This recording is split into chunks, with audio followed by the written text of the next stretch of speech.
Welcome to United Shades of Gray, Conversations of Race in America on WSGW. Now, here is your host, Kareem Bowen. Good afternoon, ladies and gentlemen. Welcome to another edition of United Shades of Gray, Conversations of Race in America. I am in the studio and I am excited. Why am I excited? Because my main man, my guy, is back in the studio live and in living color. Let's give a shout out to my man, Mark Bassett. What's good, Mark? Hey now. I don't know that I'm glad to be back in mid-Michigan given the weather I came back to, but glad to see you two in person again. Well, it's good to see you. He is blonder and tanner, and you look a little thinner too. I am a little thinner. I was working out really hard the last 3 months. Okay, it's showing. Looking good, Mark. Getting fit. Got to when you're as old as I am. Hey, well, you know summer's is coming. No, summer's coming. You got to put the crunch and the work in, right? All right, we also have with us John B. at the place to be. I almost called him by name. We were just talking about. Hello. John, how you doing, my man? I'm doing well. John, what do you think of the name Johnny? I hate it. I had a caller today. We were on the air. I was on with Art Lewis this morning, and I had a caller call in and recommend Johnny as a name, and I said, nope. Hey, here's the morning news with Johnny Dent. Nope. Not a chance. Wasn't there a WKRP character? Was it Johnny Fever? Yeah. Yeah, Johnny Fever. Yeah. Mark, we just dated ourselves big time. WKRP in Cincinnati. One of the funniest episodes I've ever seen is that Thanksgiving episode. What was funny about it? Les Nessman was dropping turkeys out of a helicopter. Yes. Because he thought they could fly. Or no, the owner, not Les Nessman. And Les Nessman, who was the weather guy, was reporting live like the Hindenburg, he was copying the Hindenburg story. And it was just hilarious. I used to love that's when TV. Those were the good old days. Pam Anderson. Yes. Yeah. She was the official quote unquote America babe, kind of like exactly. Yeah. That's was it Lonnie Anderson? Yeah, Lonnie Anderson, exactly. Yeah, Pamela Anderson came much later. A little later. But she was the first Pam Anderson. Exactly. Yeah, that's right. Yeah. But anyways, so we're here in the studio, and I want to give a shout out to everybody who's out there who continually listens.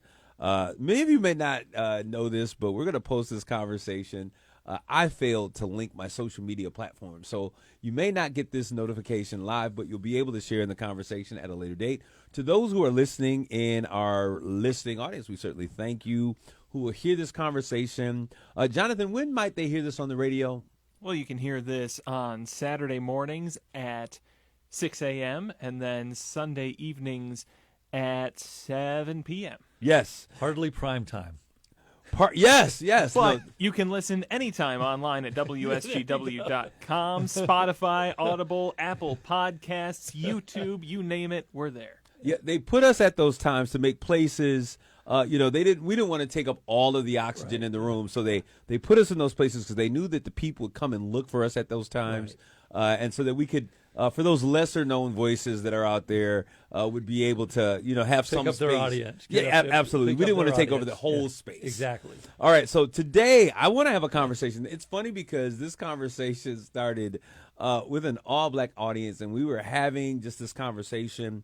I think we were talking about Juneteenth is coming, and we were talking about what was going to happen and planning, and what would be the celebratory events that would take place during Juneteenth. And there's been this conversation both in Saginaw and Midland and Bay County and all over, I guess, the states. But we were in this conversation about the celebration of Juneteenth, and it led us down this conversation with how Black history is viewed.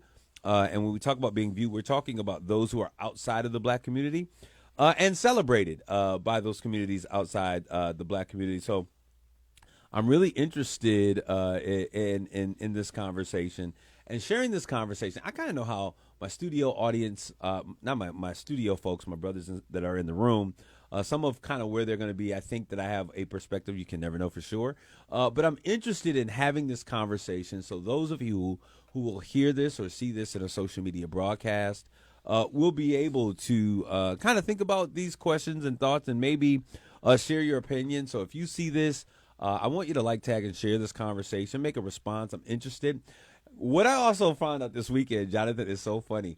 I was in the ER taking someone to the emergency room, and I was I was walking out, and I got stopped by somebody who heard one of the conversations. Now, what's interesting is they must have went and saw images because they heard it on the radio, and they came and they were like, I was like, hey, they looked at me kind of interesting, and I just say, hey, how you doing? I'm just being myself, and they were like, are you Kareem Bowen? And I was like, yes, I am. Do I know you? What's going on? No, I don't, but I heard your conversations on the radio. And they began to give me some correction.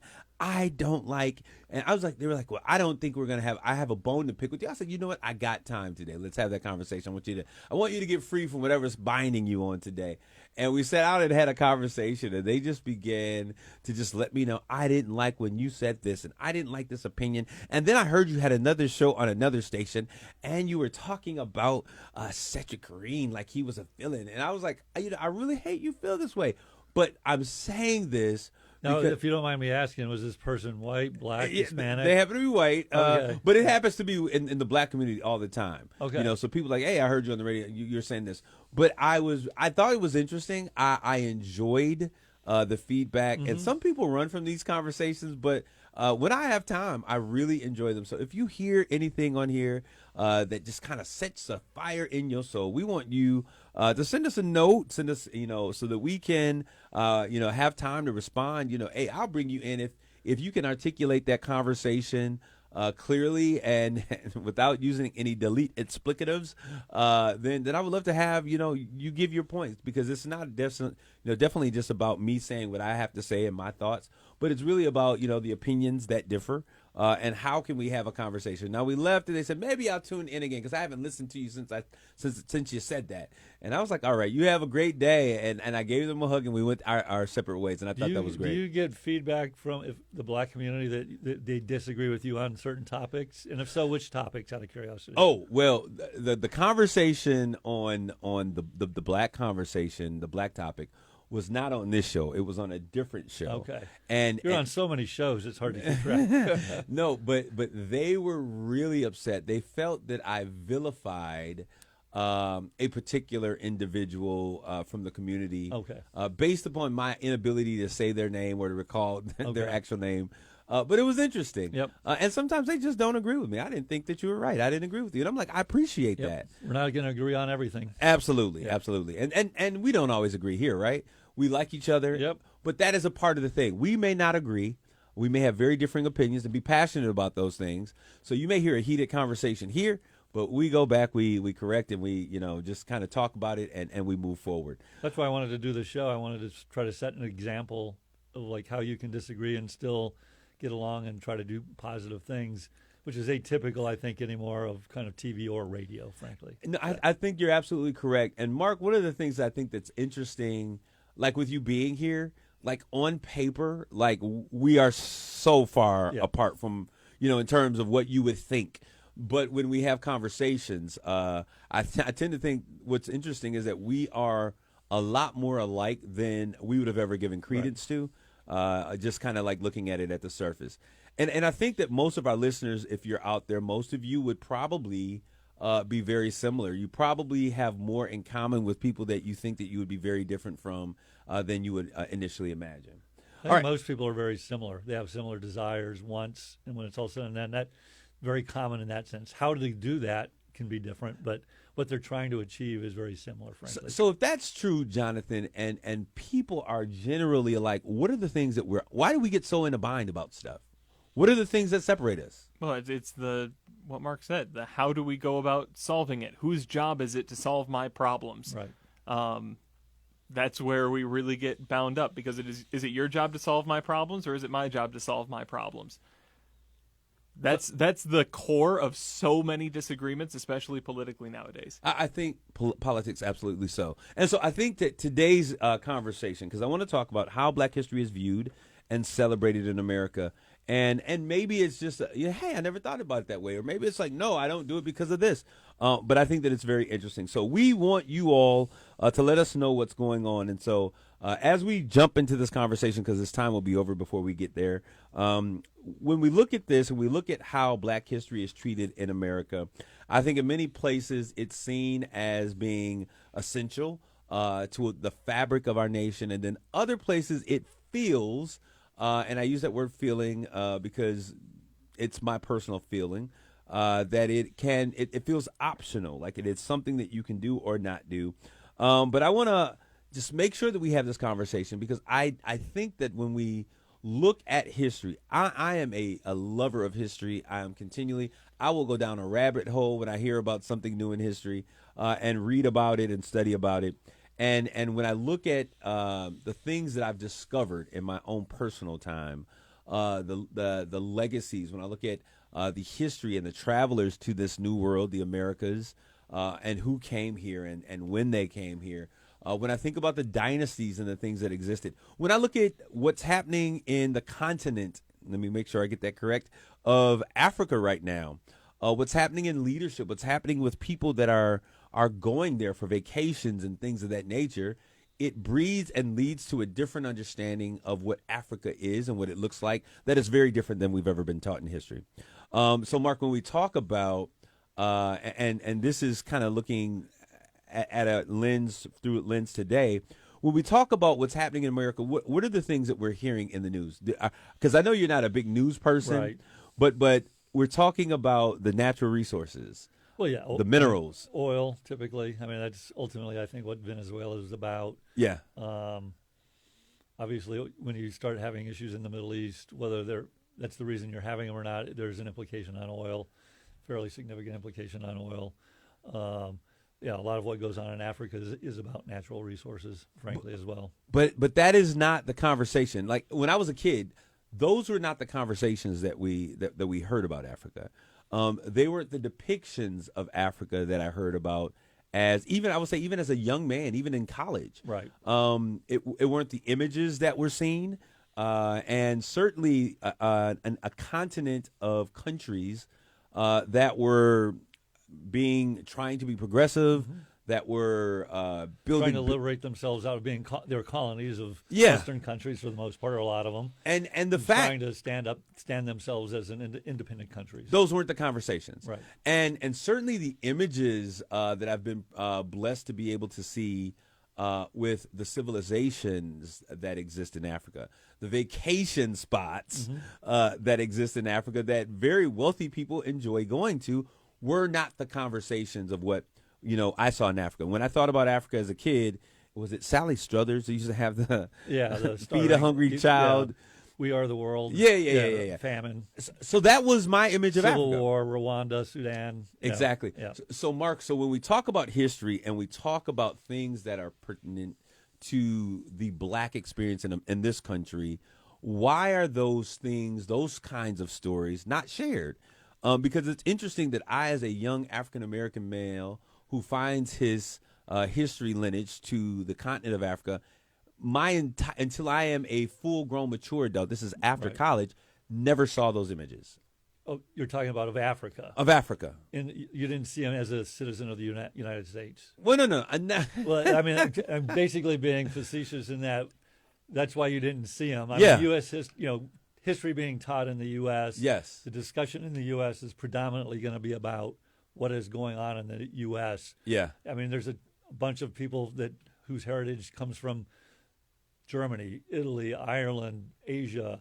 You don't see images frequently of those kind of things in U.S. history as well. I'll In world history, you might. Yeah, I mean, I'll say different. Yeah. Even in U.S. history or world history. Yeah. When I talk history, I'm talking history in general Yep. because we had both U.S. and world history. Yep. But when I look at those things, like when I hear about Spain, we hear about Bonaparte and the Eiffel Tower and like all of these things. Right. When we talk about Germany, of course, the war, World War II, it was a key piece of this. Yep. And their contribution to this idea of what the world should look like.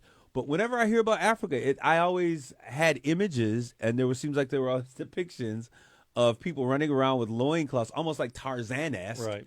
And hungry kids with big bellies. Never the fact that there is such wealth there that people, wealthy people actually vacation in Africa. Never saw those stories. And as an adult, as I get older and I'm being more educated and seeing different perspectives and talking with people who are from countries in Africa, have I ever been so intrigued with how great this nation is. When I look at folks and what they're doing, their standoff or their decolonization of Africa, it is very interesting to me that nations don't want to leave a country that we often purport as a third world poor nation. Does that make sense to you? Well, yeah. I mean, and they still could be a third world country. Absolutely. Most of them are, by the definition of what a third world country is. You don't want to leave because there is a ton of potential, untapped potential in that country. Whether you can get to it or not, it's a different story, but there is a ton of natural resources that are worth a lot. So. Yeah. So, I mean, that's why China's basically buying Africa. So absolutely. It's not because they want to help Africa. I mean, but I think that's the thing is China's buying Africa. Russia is buying Africa. Right. But the idea of buying it in a way that it has some mutual benefit, I think, becomes the thing for any nation. And even with the United States, I think that if we are dealing with a nation, of course, we're going to be, I don't want to say nation-centric, but you understand. Yeah, so we want our nation to be great. We want to get something out of it. Absolutely, Right. absolutely. So, are Black Americans, and this is it bad for Black Americans who find a connection, a long lost and heartfelt desire to be connected to a motherland? Does white America think, and I know you can't speak for white America, but is it like a bad situation for them to be optimistic about these things that they're seeing? I guess all I can do is speak for myself. Absolutely. I don't view it any differently than people who are, Polish heritage. They're very proud of their Polish heritage, are interested in what goes on in Poland. They still may want America first, but Poland may be a close second, or Ireland or Germany. So I guess for me personally, I don't view it as any different. Okay. No, I just that was just a thought that came into my mind. But, Jonathan, I love Jonathan's perspective. I don't think white people care very well. No, I'll take that back. I think white people do care about where they come from. Okay. But I don't see anybody going, like, I'm mostly German heritage. I don't see anybody going, yeah, Germany's doing really well right now. Good for them. Like that, we don't keep tabs on that. We're American. Well, no, I think that is very true. I think that is possibly true. But in that same token, I remember growing up as a kid. I remember one family. Shout out to the McClozovics. He was my high school football coach. He was a baseball coach, and his son was like one of my good friends growing up. The McClozovics. I remember them and their stories of being from Czechoslovakia. And, when the whole separation and the wars were going on, they're being in tune with what was happening. I remember a friend of mine, Hannah Asi, who was so connected what was happening in Lebanon.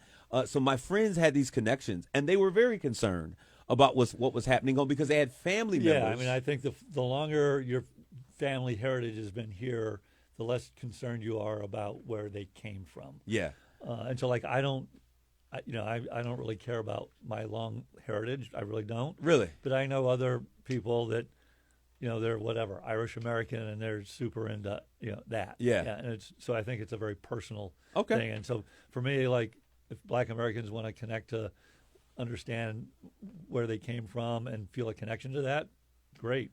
For me, it was very transformative to have to find, because I think it's weird to be able to say, and I think I kind of shared this before I understood which country on that continent my family derived from. It was really kind of weird being a part of a nation. I'm American, I get that, but not having a connection or a beginning source from whence you came. It was always kind of like being a stranger at home, if that makes sense. It's interesting because, like, for me, I don't care.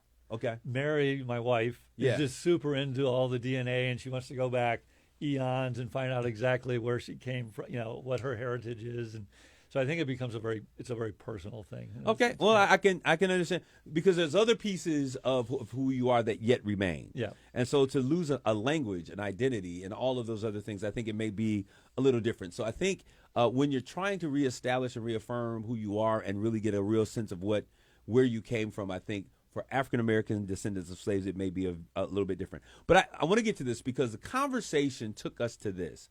And it is, what is this? This is April.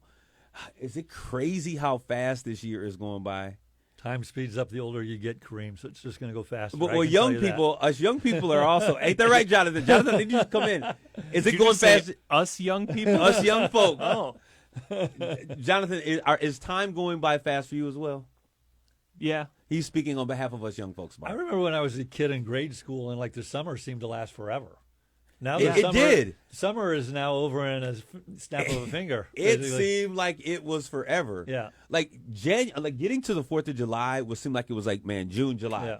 But then from July, well, then we were going back to school in September, but it just seemed like it was forever. Yeah. But so we're gonna. I want us to get in this conversation because we were having this conversation. I told you this was a black circle of friends, and we were talking about what was coming up with Juneteenth. For those of you who are not aware of what Juneteenth is the celebration of freedom for African American descendants of slaves. So it was the official termination of slavery in the United States. We know that the Emancipation Proclamation set slaves free, but there were many places in the South, really in the South, that were holding on, that were fighting to keep slavery because there was such an enriched profit that they were having. How do we keep those crops going, those tobacco crops, that cotton field? And so many of them did not realize that they were free, and their slave owners didn't tell them until General Gordon Granger comes in town on horseback decreeing that these slaves are free. And so I want to talk about how is that celebrated, since we're coming up upon that, and why doesn't all of America celebrate those key moments in Black history the way that we celebrate other history points in America? We'll be right back with more United Shades of Gray.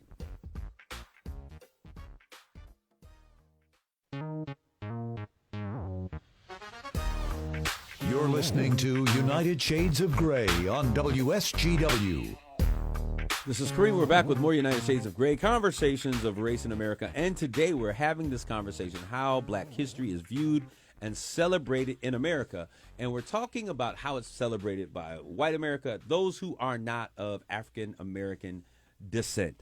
And so I asked that question before. We were talking about the celebration of Juneteenth.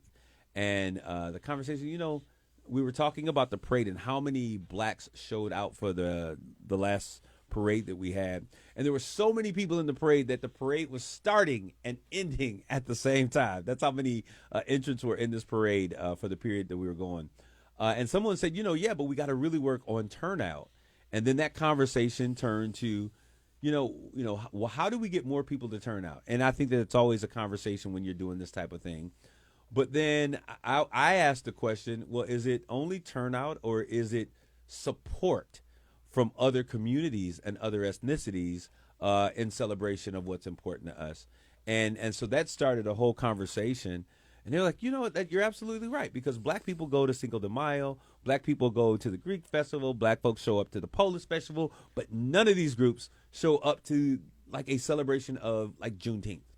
And so we were just curious, and it led to an interesting conversation.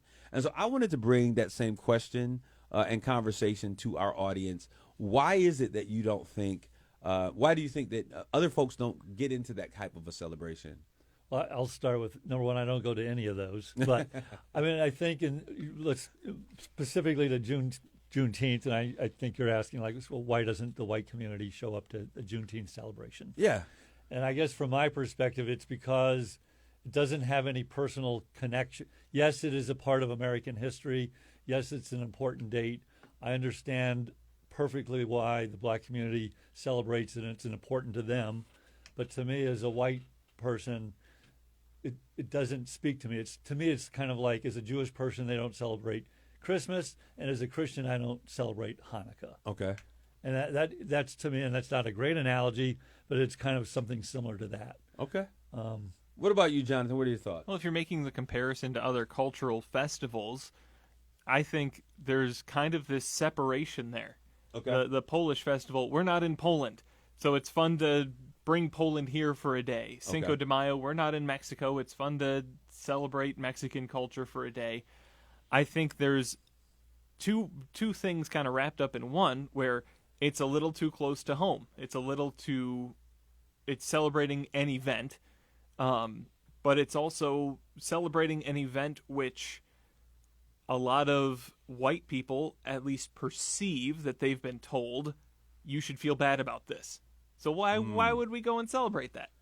And Jonathan, I appreciate that thought, because that was exactly what I was thinking. Like, right, but the struggle that I had was, why does it have to be a negative? Why is it in the context of having conversations about history, and in particular Black history, does it have to be a feeling of, we can't talk about this, or this conversation is really about you being the evil one, instead of it being us having a real dynamic conversation about all of history? I don't know if it's you're the bad guy kind of thing. But there is kind of that perception that that's the messaging generally when slavery is I think talked it's about. a natural kind of feeling. So, like, I'll give an example. I was in Berlin. Uncomfortable. Yeah, I was in Berlin for a postdoc, Berlin, Germany, and I was reading The Rise and Fall of the Third Reich in my lab, and that did not go well. And the reaction from the Germans was like, "Hey, why are you reading that here? We're not like that." And to me, it's just a natural human reaction. And does it make sense?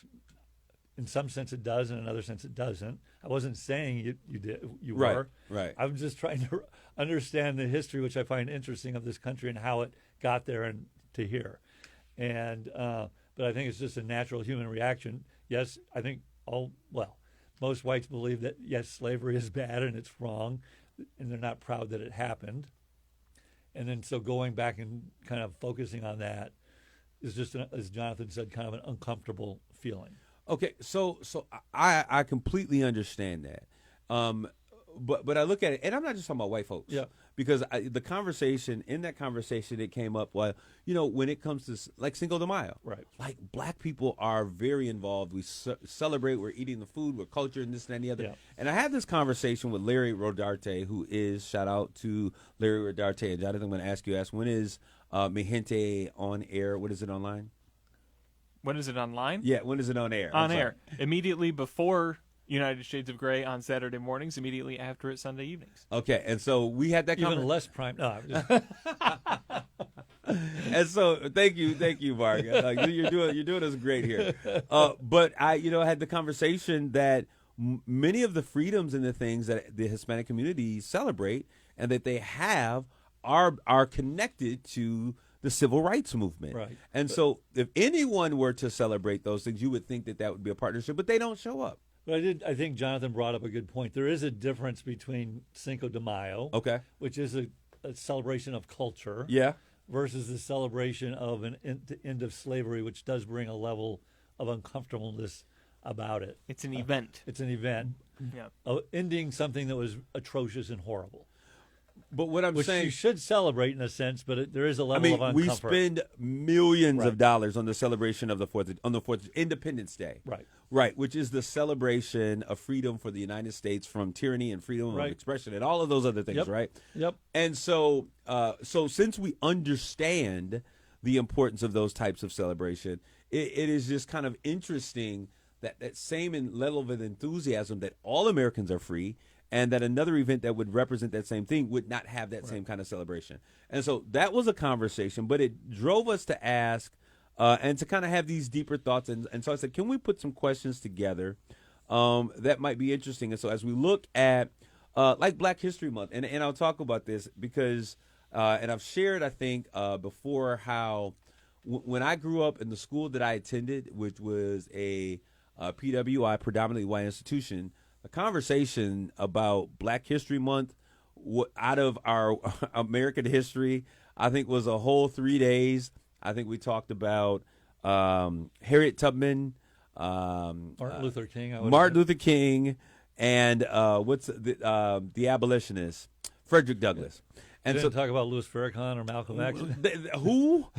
Louis who? I mean, so they were not a part of the conversation.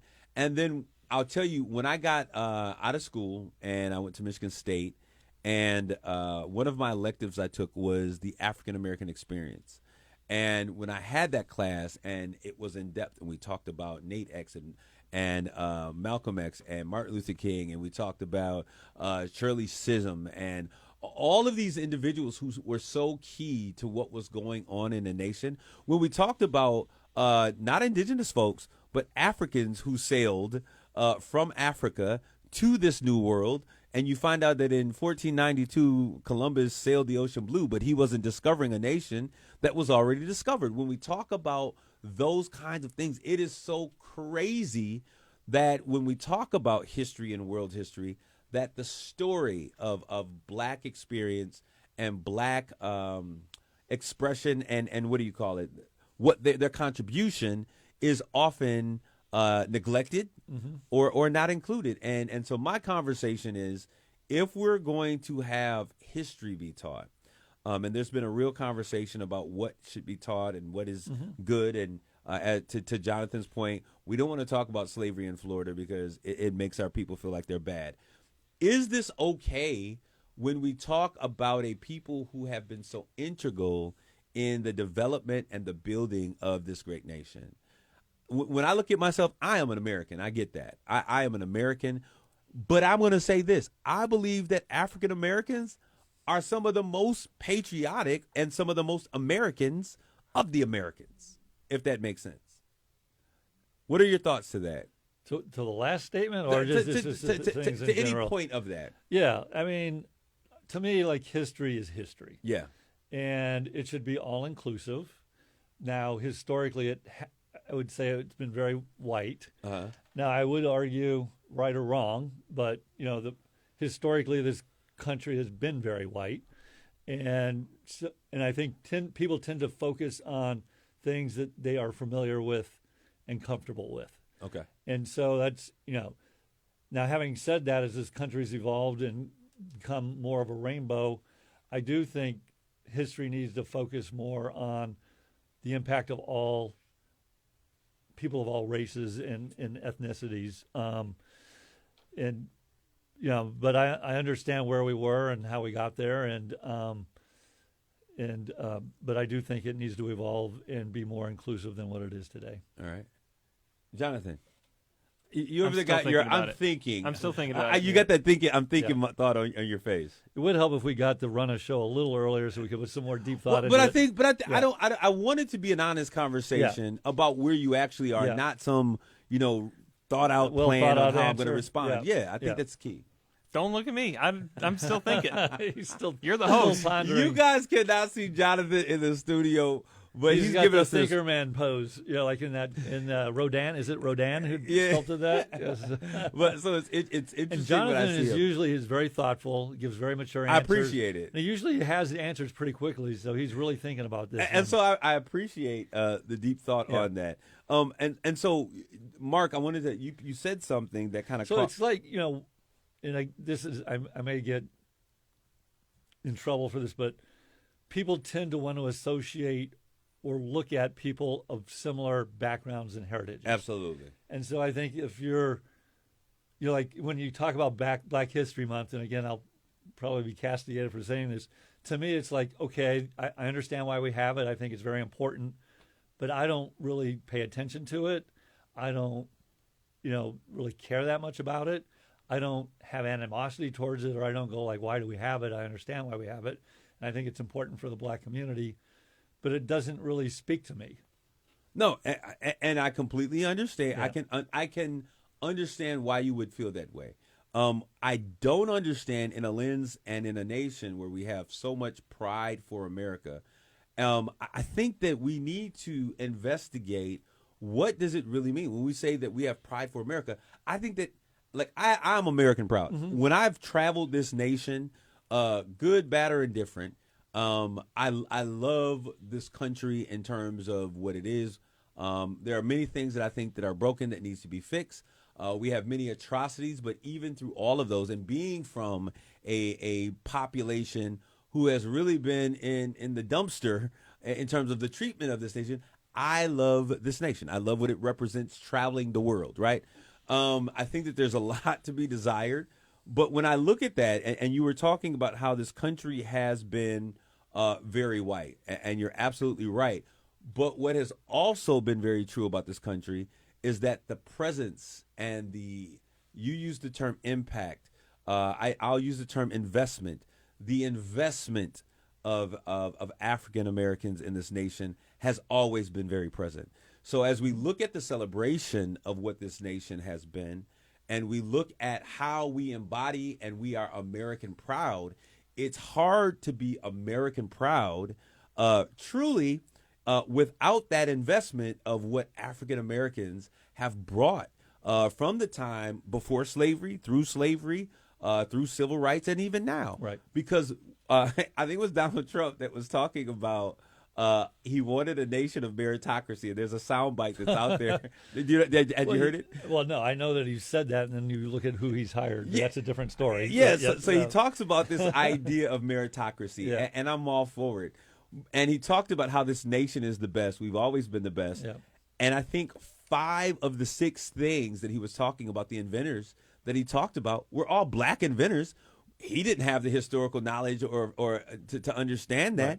But so when we say that this nation has been historically, it has pretty much been very white, absolutely. But the progress that this nation has had, even in its very whiteness, has been very drenched and intertwined with the legacy and the very blackness of the contributions of those same individuals who have been, I think, overlooked in many parts of history. I don't disagree. And so when I look at a celebration of pride, and I say this because I would like, this is an invitation to everyone who's out there, that Juneteenth is a celebration. It is an American celebration.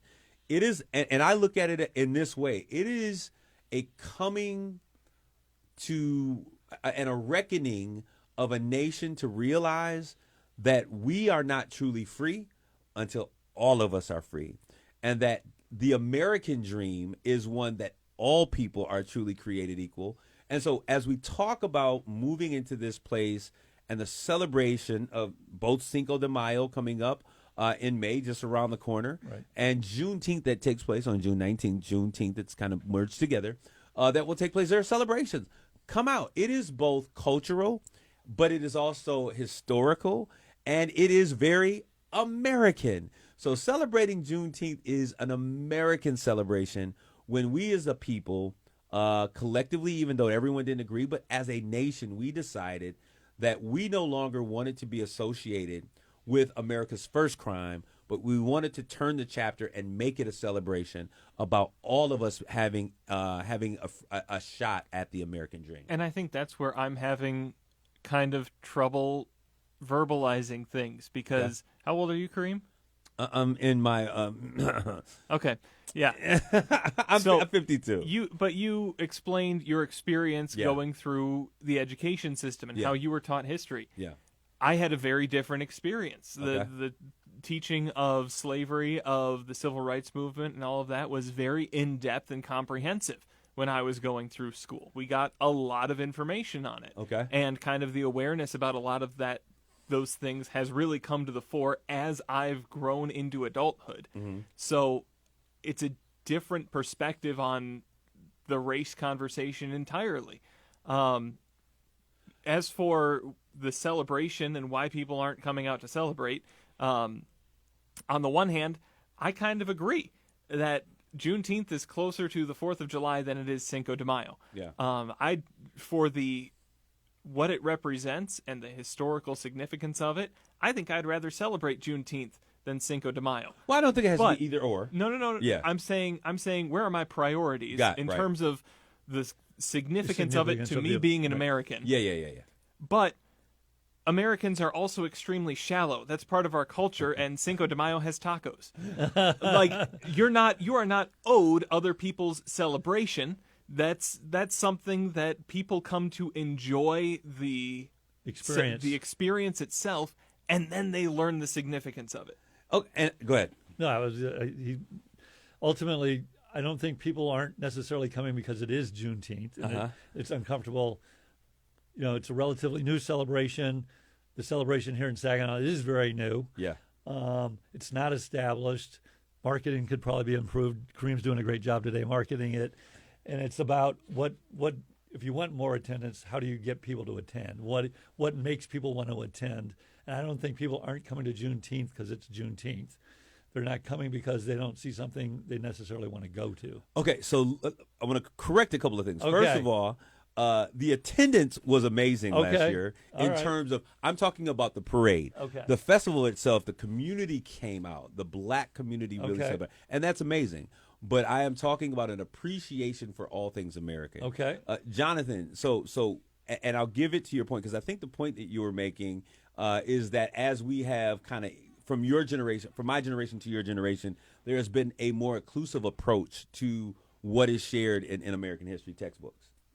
Okay. Yeah. And so I'll beg to differ, because there's kids that are younger than yours, and I've grabbed some of their textbooks and what they were talking about, both in 8th, 9th, 10th, 11th, and 12th grade, which many schools don't even use textbooks anymore, that the conversations of what was the contribution or the impact of the black experience in history books has not changed a lot. The players are pretty much the same.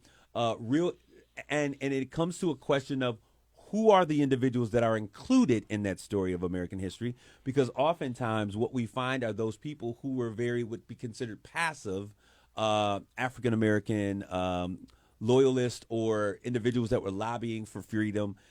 So we would see the Martin Luther Kings of the world more so than we would see the Nate Turners, Louis Farrakhan's of the world. And so when we talk about history has to also be inclusive of all of those stories because they are all very important. Now, we have a desire right now by an entire administration to remove a lot of what we say.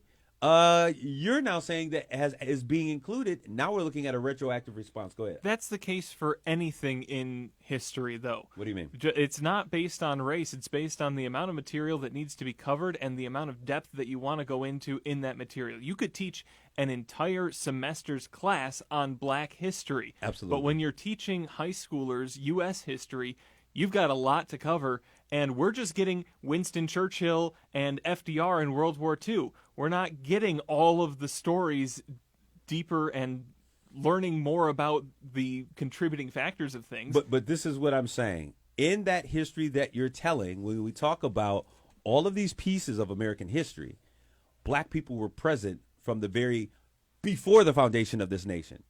As a matter of fact, I would say that they created the foundation of this nation. When we talk about Washington, D.C., when you go, what you can't disagree with are the facts. And the facts are that slave owners were paid restitution when slavery was abolished. What you cannot argue with is the fact that even in D.C., those buildings that existed, all of those monuments, many of those were built by slaves. And so when I talk about that, and I'm all about what you're saying, that there's only so much we can include, but in that inclusion, blacks were present every step of the way from the foundation of this nation. So it's not like slavery is our only contribution to this nation, but we were a part of every facet of the creation, the development, and the greatness of, when we talk about making America great again, we were a part of the process every step of the way, oftentimes not being celebrated for the contribution that existed, and often maligned in terms of how history is viewed in this place. But my contribution, or my thought today, is as we look at these different celebrations, let's remember that this is all a part of what it means to truly be American. I want to thank you guys for tuning in today. This is our time for United Shades of Gray, Conversations of Race in America. Grace and peace.